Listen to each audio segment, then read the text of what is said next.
Bonjour à tous. Aujourd'hui, tout est connecté, c'est un fait. Nos vies, nos finances, nos entreprises, tout ça, ça se passe en ligne. Et qui dit monde connecté, dit nouvelles menaces. Comprendre comment fonctionnent les cyberattaques, ce n'est plus une option, c'est devenu essentiel.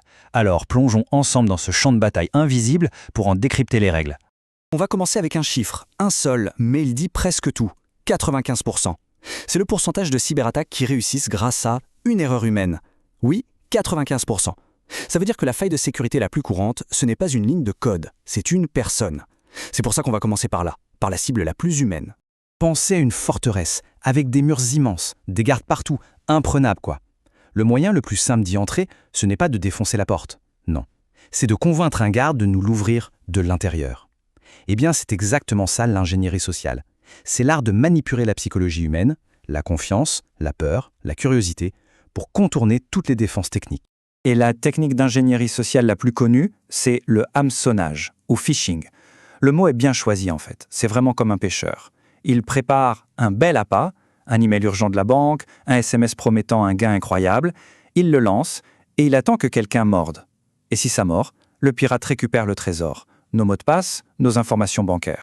Et attention, l'hameçonnage, ça ne se limite pas aux emails, loin de là. Ça peut être un SMS, c'est ce qu'on appelle le smishing, ça peut être un appel téléphonique, du phishing, avec une personne au bout du fil qui se fait passer pour un conseiller, et ça peut même devenir très personnel. Le harponnage, par exemple, c'est une attaque sur mesure, conçue pour une seule personne. L'objectif, lui, ne change jamais, nous piéger.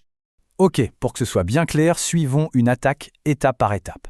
Tout commence par un SMS qui fait peur. Votre compte est suspendu.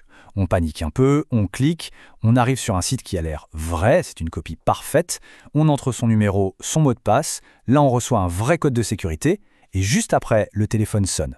C'est un faux conseiller, très pro, qui dit qu'il faut lui donner le code pour régler le problème. On le donne et c'est fini. Le compte est vidé. C'est un piège psychologique redoutable. Bon, l'humain a mordu à l'hameçon. La porte est ouverte. Et maintenant, l'attaque passe au niveau supérieur. Elle vise la machine elle-même. C'est là qu'entrent en scène les fameux malwares ou logiciels malveillants. Ce sont en quelque sorte les soldats que l'ennemi envoie une fois la brèche ouverte. Un malware, en gros, c'est un programme informatique dont le seul but est de nuire. C'est le couteau suisse du pirate. Ça peut être un cambrioleur qui vole nos données, un espion qui enregistre tout ce qu'on fait, ou même un vandale qui détruit nos fichiers. Son objectif, c'est de servir les intérêts du pirate, jamais les nôtres. Alors on entend souvent parler de virus et de vers. Quelle est la différence au juste? Eh bien c'est simple, c'est une question de transport. Un virus, c'est un passager clandestin. Il a besoin de s'accrocher à un fichier légitime et il attend qu'on ouvre ce fichier pour s'activer. Le vers, lui, est totalement autonome. Il n'a besoin de personne. Une fois qu'il est sur une machine, il se propage tout seul à travers le réseau. C'est un voyageur indépendant et très rapide. Et le cheval de Troie, bien sûr. L'histoire est connue. Et en informatique, c'est exactement la même idée. On croit installer un jeu ou un logiciel utile, et en réalité, on fait entrer le pirate chez soi en lui ouvrant une porte dérobée. Le logiciel espion, ou spyware, lui est encore plus vicieux. C'est comme avoir une caméra et un micro caché qui enregistrent tout. Nos mots de passe, nos conversations, nos déplacements, l'espionnage numérique à l'état pur. Maintenant, on va parler du poids lourd des malwares. Le plus destructeur, le plus terrifiant pour les particuliers comme pour les grandes organisations. Le rançongiciel ou ransomware. Son principe est simple et brutal. Il ne se contente pas de voler les données, il les prend en otage. Il les crypte, les rend totalement illisibles. Et voilà le message qui s'affiche à l'écran. C'est brutal, c'est direct. Tous les documents, les photos de famille, les dossiers de travail, tout est bloqué. Et le compte à rebours commence. C'est une pression psychologique immense. Payer ou tout perdre. C'est le dilemme terrible posé par les pirates, sans aucune garantie qu'ils tiennent leur parole. Ok, on a vu les attaques sur les personnes, puis sur les machines. Mais il y a un troisième champ de bataille, c'est l'espace entre les machines. C'est le réseau, l'autoroute invisible sur laquelle voyagent toutes nos informations. Et comme sur n'importe quelle autoroute, il peut y avoir des dangers. Le Wi-Fi public, au café, à l'aéroport, à l'hôtel, on l'utilise tous. C'est pratique, mais est-ce que c'est vraiment sûr? La réponse, pour être directe, c'est non.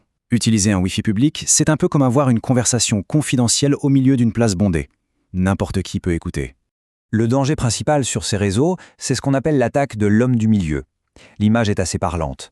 Le pirate crée un faux point d'accès Wi-Fi qui a l'air légitime. On s'y connecte, et à partir de là, tout notre trafic passe par son ordinateur. Il est au milieu, entre nous et Internet. Il peut lire nos emails, voler nos mots de passe et même modifier les sites qu'on visite. On ne se rend compte de rien. À côté de ces attaques un peu furtives, il existe une méthode beaucoup plus brutale. Son objectif n'est pas de voler de l'information, mais de tout paralyser par la force. C'est l'attaque par déni de services distribués, ou DDoS. Pour comprendre une attaque DDoS, l'image de l'embouteillage monstre est parfaite. Imaginez que des milliers de voitures fantômes décident toutes de bloquer l'entrée d'un magasin en même temps. Résultat, les vrais clients ne peuvent plus entrer. C'est exactement ça une attaque DDoS. Un site web ou un service est bombardé par tellement de fausses connexions qu'il s'effondre et devient inaccessible pour tout le monde. C'est une arme de pure disruption. Bon, tout ça peut faire un peu peur, c'est vrai. Mais la bonne nouvelle, c'est qu'on n'est pas sans défense. Loin de là. Il n'est pas nécessaire d'être un expert en sécurité pour se protéger efficacement. Il est temps de parler de notre bouclier numérique, des gestes simples qui peuvent faire toute la différence. En fait, tout peut se résumer à 3 grands principes, 3 réflexes à avoir. Premièrement, la méfiance. Un message semble bizarre ou trop pressant, on vérifie par un autre moyen avant de faire quoi que ce soit. Deuxièmement, le verrouillage. Des mots de passe solides et uniques et l'authentification à 2 facteurs partout où c'est possible. C'est le cadenas numérique le plus efficace. Et troisièmement, la mise à jour. Les mises à jour corrigent les failles de sécurité. Les ignorer, c'est laisser une porte ouverte. Finalement, on peut avoir les meilleurs logiciels, les meilleures protections, mais comme on l'a vu au début, 95% des attaques réussites exploitent nos émotions, notre confiance. Face à cela, la meilleure arme, la seule défense qui ne peut pas être piratée, c'est notre esprit critique. La technologie évolue, les menaces aussi, mais la vigilance, elle, reste notre meilleur atout. Merci de m'avoir suivi.